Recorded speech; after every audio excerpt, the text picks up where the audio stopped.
Hello, everybody. I have not been on for a sec after I kind of had a small little breakdown, small little one on faith.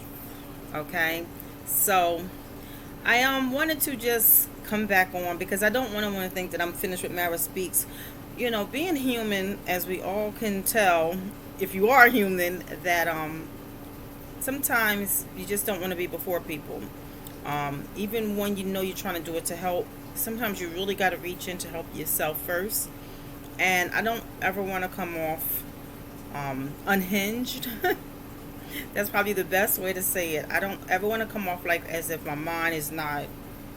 I'm always thinking. I'm always trying to get myself together. I'm always trying to do the right things, to walk in the right path. And when I do that, I also want others to see that same thing about me. I don't want to come off something that I'm not. That day, I had a small amount of, I lost a small amount of faith, I should say, um, in my husband. All right. And I guess I just, I needed to get on and say that, I hadn't been on. And I said, well, let me let y'all know what is going on in my mind. And just saying that, I just got pretty much to the point where it's like, just forget it. It's not that serious. Because it wasn't that serious. And I was going to just go ahead and move on. And I was just about to be happy with me and moving on. Always know this. If you speak out loud, you speak your prayers out loud. I've always been told that, what you say to God out loud, the devil can hear as well. And that must be the truth. And the reason why I say that is because, so after that time, I probably mentioned, I'm knocking this thing around. I probably mentioned about the guys that, I wound up having to, like, just let those relationships pretty much go. The 36-year-old guy who's like about, what is it, 11, 12 years younger than me, I guess. I don't know. It's probably 12, 13 years younger than me. I don't know. Anyway, I had to wind up letting him go because, yeah, I don't even know what happened.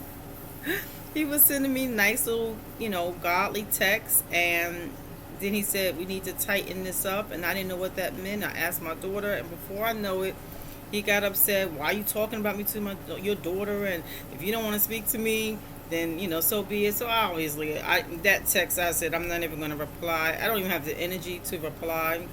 That doesn't make sense. I don't speak the language of certain young people. I've always had an old soul, and I don't speak the language of certain young people. So, what tighten up meant, even my daughter didn't understand because she thought that I was texting him a lot. And I said I had never texted him before. And so then I thought maybe he meant like to text him, which is what he did mean. But anyway, I wasn't interested. So I'm so tired of faking a funk. Like, I'm going to push this relationship even when I know I'm not interested. You know when you're not interested, And I know I want a husband, but not just for the sake of having a husband. So anyway, with that being said, then I experienced something with a friend of mine, and at one point we were dating, and then that didn't work out. Then we tried to be friends. Unfortunately, that didn't work out because he wanted more. And again, you always know what you want in your more. It's just a fact. And if someone is not exhibiting those qualities, why should you, again, lower, and I hate to say it like this, but lower standards of what you're looking for in your life when that person is clearly not exhibiting those qualities. So, I don't want to find myself back in the type of relationship that I had just for the sake of caring about somebody. So I let that go. It was time because I can't give you what you're not willing to give me. So basically, that had to end, and I was okay with that. Then I got a call from my ex-fiance's mom. He was in a hospital. She was worried, and I'm a contact. I guess this particular hospital he hadn't been at for a while, and I was a contact. So that kind of started some type of catalyst on making him reach out to me. Not cool. Not cool. Because I got to a point, well, I thought I got to a point where I was able to move on, and now my spirit is all messy again. So I don't even know.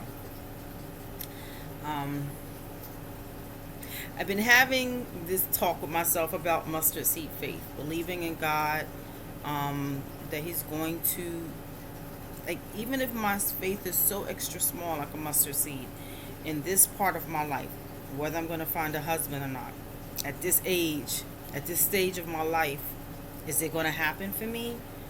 Um, yeah, I find myself having extremely, like, probably the smallest of the mustard seed faith.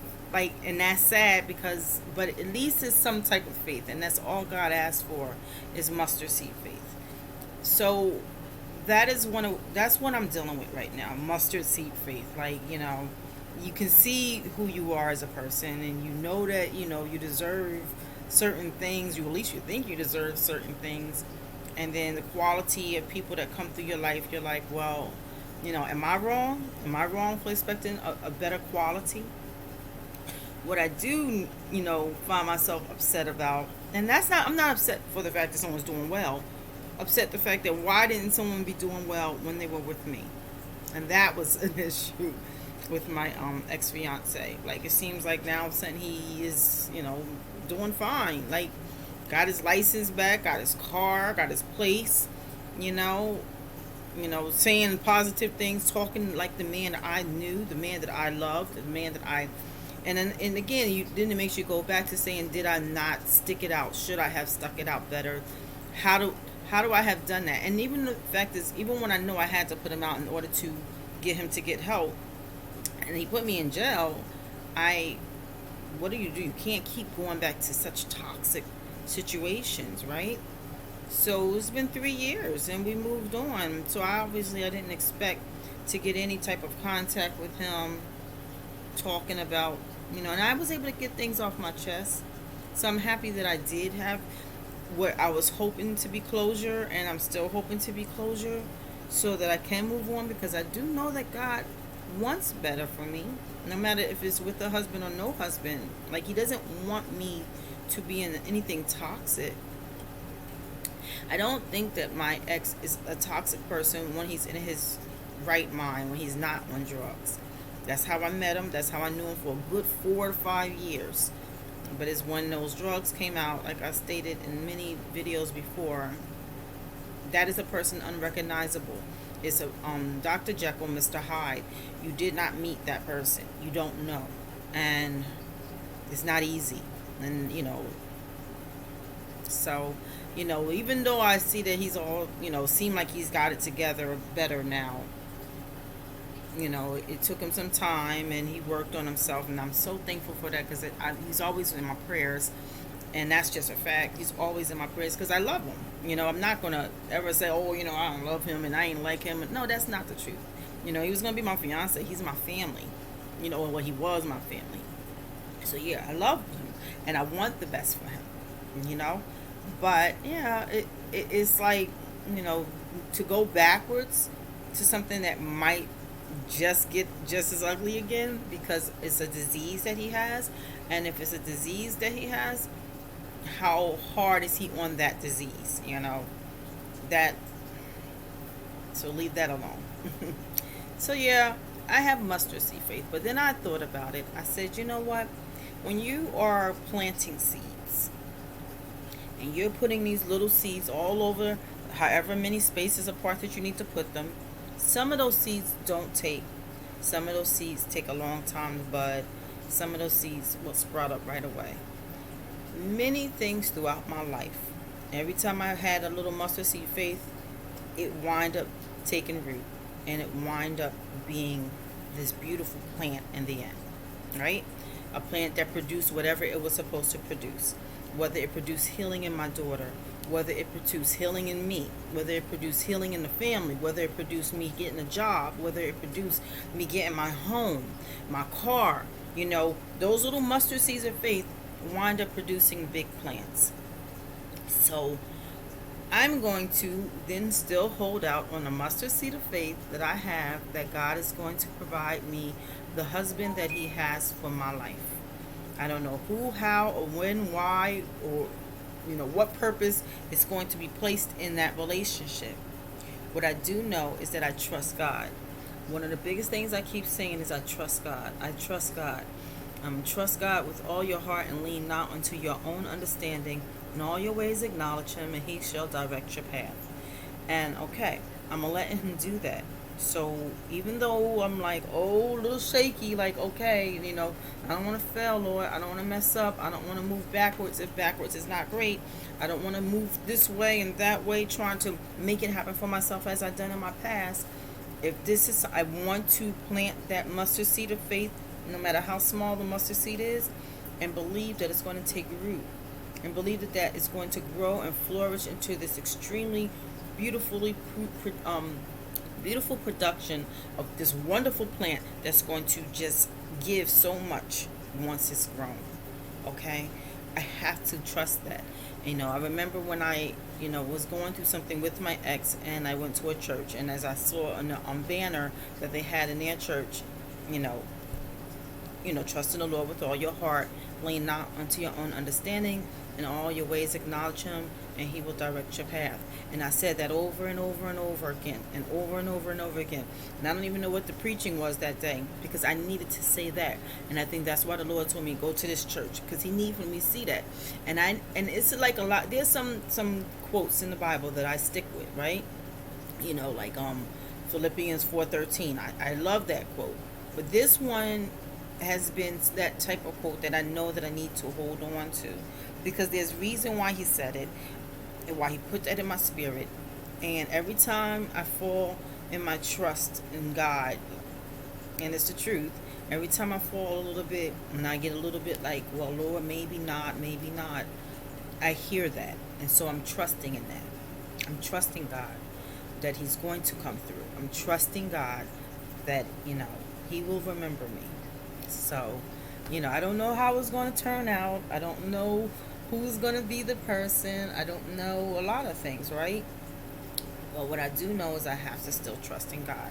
I have to trust that even if He doesn't send me somebody, that I'm going to be okay.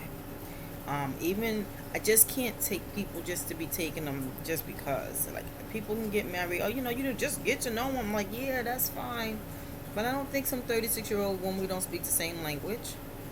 And not to say I can't be with a 36-year-old, just not that particular 36-year-old, who seemed to be very nice. But it just wasn't, we didn't speak the same language. I can't be with even the person that was my age that I was dating, because of the fact that there was issues there. And come on now, we're supposed to be looking at these things when they, they're like, was there any clues or any issues in the beginning that lets you know that this was not going to work? And then you keep going and you keep going, and then you're like, well, dag, I did see all the signs and I didn't listen to those signs. So again, I'm trusting in God. I'm having mustard seed faith. This journey is long for me. I'm going to be turning a new age in October, and I'm getting up there in my age as a woman. I really don't want to be seen as a cougar being with some young guy. So that's a whole nother issue. I don't want that to be a thing where it's like, oh, you being a cougar, or you still got your groove back. Like, literally, I never lost my groove. I keep saying that. I didn't lose my groove. Okay? I held out. I'm waiting on God. I believe in Him. My body and my mind has got to be focused on God so that He can bring me whatever He needs for me to have in my life. So He can direct my path. Right? So, that is that. Love you all. Sorry I'm not getting on as much. I'm really working on me. And I do want to do this before you, but some things I just have to do on my own. And then I can speak. Because then otherwise it will be a show. And I'm not doing a show. I'm doing a journey. And I don't want to constantly be bombarding everybody with every part of my journey. Just the things that I'm learning in the process. All right? I do love you. I am praying for everybody, praying through us through this pandemic. I have been very blessed with my godson and my grandson. I get to sit here and have them. We're riding bikes. I'm exercising. I'm trying my best to eat right. I'm trying my best to actually get my businesses started now.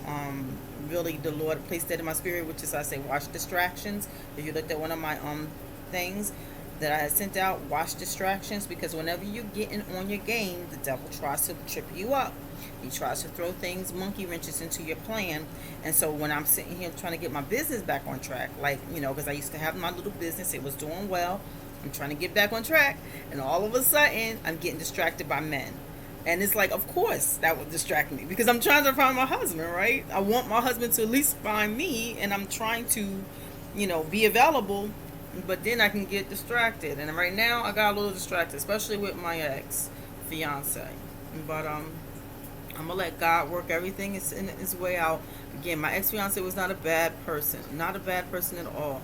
Just a person who fell into a disease that is the most horrible. Whenever those drugs ever came out into existence and started taking people's lives and messing up families, I just pray for that all the time for people. But anyway, yeah, I'm allowing God to direct my path. I trust the Lord, and that's that. Love you. Have a good one. Sorry for all the moving of this computer because it's the laptop. Because I got my laptop back. Yay! Have a good one. Bye bye.